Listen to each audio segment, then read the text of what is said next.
passerai maintenant la parole à Monsieur Vincent Bradel, enseignant-chercheur de l'École nationale d'architecture de Nancy, pour des éléments qu'on ne voit pas forcément. Vous souhaitiez intervenir sur 3 sujets notamment. Oui, alors d'abord, je dois excuser Lorenzo Diez, directeur de l'École d'architecture de Nancy, qui souhaitait être présent parmi vous parce que c'est un sujet qui lui tient à cœur.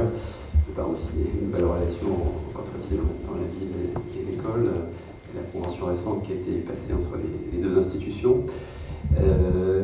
Pour ma part, oui, ça me fait extrêmement plaisir, je dis, de revenir. Alors, je ne veux pas faire vieux combattant, mais j'étais venu ici en tant que jeune chercheur, un petit peu comme ceux qui viennent de s'exprimer à l'instant. Ça remonte déjà quand même à 1994, alors peut-être que quelques-uns qui sont dans la salle étaient là, ici même, à cette période-là. Parce que j'avais commencé à travailler sur l'histoire de Saint-Dié à ce moment-là, à l'occasion d'un colloque qui a un petit peu fondé l'histoire de la reconstruction en France qui avait eu lieu à Lorient au tout début des années 90. Et donc, à la suite de ça, il avait évoqué la possibilité de faire une exposition ici. Donc déjà, on évoquait la question. Et j'avais démarré cette étude par le grand sujet. C'était évidemment Le Corbusier, inévitable Le Corbusier autour de Saint-Dié. Mais en travaillant dans les archives, j'avais découvert déjà le début de l'histoire, et ça me fait extrêmement plaisir d'être là pour cela, de la vraie reconstruction, c'est-à-dire passer le débat, comment on fait, comment on reconstruit la ville. Et j'avais découvert déjà qu'il y avait des tas de choses intéressantes, sans doute plus ordinaires, sans doute moins dans le grand débat international, celui qui fait intervenir des architectes des États-Unis, des architectes très connus français pour défendre un grand maître, etc. Mais néanmoins, donc des débats tout à fait intéressants, avec un ancrage identitaire important.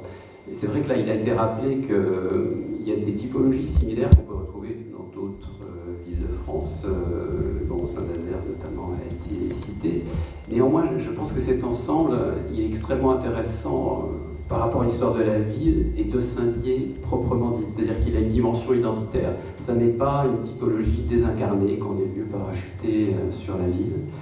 Et ce qui me semble un lien, je pense que cette histoire, elle est indéfectiblement liée à Nancy et au Nancy du XVIIIe siècle et à ce passé du XVIIIe siècle. Alors l'ordonnance, c'est la composition des façades de cette avenue Thiers. Elle a été dessinée par un jeune architecte déodacien qui n'a pas apparemment fait grand-chose d'autre. Alors j'ai oublié son prénom, il s'appelle Blake, alors peut-être que ce nom dit quelque chose à certains d'entre vous. Et en fait, c'était un ami de Jacques André. Et en fait, il s'est inspiré pour cela de l'ensemble de la place Carrière. Et ceux qui connaissent Nancy, qui ont déjà pratiqué cet ensemble, sont sans doute passés dans une petite rue qui s'appelle la rue des Écuries, et qui est une rue d'arrière, et qui témoigne que ces typologies avant-arrière qui caractérisent cette avenue Thiers, eh bien, on les retrouve dans l'histoire. Ça commence à la fin du XVIIe, ça se développe au XVIIIe. On en trouve des situations de ce type-là à Londres, notamment, et dans d'autres villes. Et à Paris, il y a eu des tentatives qui n'ont pas forcément fait florès, comme certains avaient pu l'imaginer. Alors, cette relation à la place Carrière, comment on la retrouve? Je vous dis juste un petit mot là-dessus, parce que justement, en termes d'identité, c'est ça qui fait qu'un bâtiment prend de l'épaisseur. Il faut du symbolique. Le problème de la place Carrière, c'est que derrière, il y a du bâti existant, avec un parcellaire extrêmement divers, donc avec des largeurs diverses, et puis des murs de refend qui ponctuaient les choses de manière un petit peu désordonnée. Alors comment, devant ce rythme difficile, dessiner une façade régulière, donc difficulté. Eh bien, si vous regardez attentivement cette place Carrière, vous verrez que le rythme des fenêtres est irrégulier. On voit également le rythme des propriétés grâce aux descentes d'eau pluviale. Et vous regardez Avenue Thiers, c'est pareil. Le rythme des descentes d'eau pluviale, il est irrégulier. Et pourtant, on a cette impression d'ensemble. Et cette impression d'ensemble, elle est donnée grâce aux fuyantes, c'est-à-dire ces lignes qui se retrouvent au point de fuite. Et c'est tout simplement parce que sur l'ensemble des façades, les fenêtres sont toutes au même niveau, enfin les allèges, la partie basse des fenêtres et la partie hausse, le linteau, sont tous et toutes au même niveau. Et c'est ce qui donne cette impression d'ensemble, alors qu'on a restitué un parcellaire. Alors on n'a pas redonné aux gens exactement la parcelle qu'ils avaient, mais on leur a donné l'équivalent, et chaque immeuble est différent, en fait, dans sa taille, dans sa largeur. Et c'est ce que ce jeune Blake avait réussi à faire.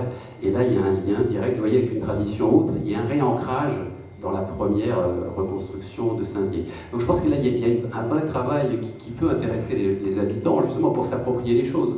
Il faut ce genre d'épaisseur pour s'approprier des bâtiments et les inscrire dans son histoire propre. Alors, il y a une autre dimension, évidemment, qui peut être celle d'une école d'architecture. Là, c'est l'aspect histoire, comment dire, intérêt pour la question du patrimoine, inscription dans la grande histoire, etc. Il y en a une autre qui est celle d'aujourd'hui. Ce que je trouve tout à fait remarquable dans l'avenue Thiers, cet ensemble de petits commerces. Alors, je ne sais plus le nombre exact. Je crois me souvenir qu'au moment de la guerre, il y avait 400 petits commerces à Saint-Dié, je ne sais pas où on en est aujourd'hui. Mais toujours est-il que là, on a une galerie commerciale assez remarquable. Et aujourd'hui, il est force de constater dans le panorama des petites villes lorraines que c'est devenu une valeur extraordinaire. Si vous prenez la ville de Thionville, par exemple, c'est une ville qui est en train de perdre tous ses commerces en centre-ville. Pourquoi ? Parce que toute cette activité économique, elle a été captée par la périphérie, et notamment par le flux autoroutier du sillon mosellan. Et là, je pense que c'est aussi une valeur à défendre, c'est-à-dire la fonction et comment faire aujourd'hui, finalement, pour concilier le maintien de cette baignoire, la qualité architecturale de ces bâtiments, dont on vient de parler avec beaucoup de qualité, beaucoup d'abondance tout de suite, et puis ce côté extrêmement précieux qui est aussi l'avenir de Saint-Dié, c'est-à-dire un centre-ville dynamique, avec des fonctions actives qui permettent des liens de proximité, etc. Ça, c'est ce qu'on essaie. Alors, c'est un peu une gageure, je dirais, et à l'école d'architecture, c'est un peu une gageure qu'on essaye de tenir en ayant l'ambition de former des professionnels qui, à la fois, aient les capacités d'avoir ce regard sur du bâti ancien, et en même temps, la créativité, l'inventivité pour résoudre des problèmes qui sont ceux du devenir des bâtiments dont on parle aujourd'hui, et de leur maintien dans un devenir, c'est-à-dire on sait que là, qu'est-ce qu'on fait sur les arrières ? Il y a une façade avant, une ordonnance, une dynamique commerciale, et puis il y a aussi des arrières, peut-être un petit peu moins élégants, un petit peu moins animés, etc. Et là, il y a une difficulté à résoudre dans l'avenir, sans doute, pour ce travail. Et là, donc, comment former des professionnels qui soient à la fois capables de tenir ce souci de l'existant, de l'inscrire dans son histoire et dans le même temps de les constituer un avenir en quelque sorte. Donc ça, c'est ce qu'on essaye de faire et je pense que certains jeunes professionnels qui sont ici présents peuvent en témoigner. Je voudrais juste conclure sur une troisième petite chose qu'on évoquait juste à l'instant avec monsieur le maire et qui me semble tout à fait essentielle. Parce que jusque-là, on a évoqué le grand débat, on a évoqué les grands éléments architecturaux, là je parlais de composition, de choses comme ça, et puis dans la qualité d'un lieu, quelque chose d'essentiel, c'est le second œuvre. Et on pense rarement au second œuvre. Ce qui me terrifie un petit peu aujourd'hui, c'est quand on va, je suis désolé, quand on va dans les villages, enfin, je peux essayer de parler sans, je ne sais pas si vous m'entendez.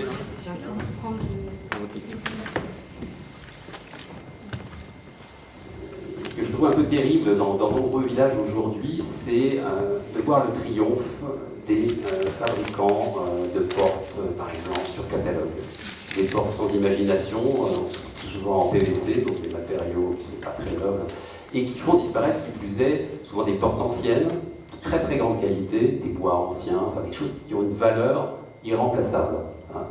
Et là, dans ce patrimoine qu'on redécouvre aujourd'hui, donc de cette reconstruction des années 40, eh bien, si vous regardez attentivement les choses, en dehors des boutiques qui font leur métier, c'est-à-dire il y a des dessinateurs de vitrines qui se croient très forts, d'autres qui se font discrets, d'autres qui respectent une ligne, etc.